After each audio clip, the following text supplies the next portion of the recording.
Chicken ബിരിയാണിക്ക് എത്ര 180 sir. Half ബിരിയാണിക്കോ 100. എന്നാ ഒരു ഹാഫ് ബിരിയാണി രണ്ടാക്കി കിട്ടും. ഇതാണോ ആനിവേഴ്സറി ട്രീറ്റ്? അല്ല ഫുഡ് വേസ്റ്റ് ആവണമെന്ന് കരുതിയിട്ടാ ഞാൻ കുറച്ച് കഴിക്കുന്നു. ശരി. കല്യാണം കഴിഞ്ഞാലും എന്റെ ഫ്രണ്ട്സ് നമ്മുടെ വീട്ടിൽ താമസിച്ചോട്ടല്ലേ, ഇത് റൂം ഫ്രീ ആണല്ലോ, മറ്റു മൂന്നിനും കിടക്കാം, വാടകയില്ലാതെ. എന്റെ പൊന്നു വാടക ഞാൻ തന്നോളാം. നിന്റെ പൈസ കാശല്ലേ? എന്നാ വേണ്ട ഞാൻ പറയുന്നേ ഉള്ളൂ. ഓ രാത്രി സിനിമയ്ക്ക് ബുക്ക് ചെയ്താ അടുത്ത തന്നെ OTT വരും, അപ്പൊ കണ്ട പോലെ. തിയേറ്ററിൽ കാണുന്ന പോലെയാണോ? തിയേറ്ററിലൊക്കെ ഒരുപാട് പൈസയാണ്. എന്നെ കൊണ്ടുപോവാന്ന് പറഞ്ഞോണേ. ശരി പോവാം. ഇപ്പൊ തന്നെ ബുക്ക് ചെയ്തേ. ഓൺലൈൻ ബുക്ക് ചെയ്യാനോ? സർവീസ് ടാക്സ് കൂടുതലാണ്.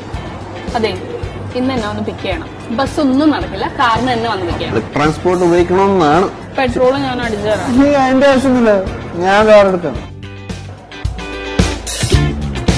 അത് ഞാൻ അവസാനം കഴിക്കാൻ മാറ്റി വെച്ചത്, അത് കൊടുത്ത് കഴിച്ചു ദുഷ്ടൻ. മാറ്റി വെച്ച് നിനക്ക് വേണ്ട. ഗിഫ്റ്റും മേടിച്ചു തരൂല, ഫുഡും മേടിച്ചു തരൂല. ആര് പറഞ്ഞു നിനക്ക് ഗിഫ്റ്റ് ഇല്ലാന്ന്?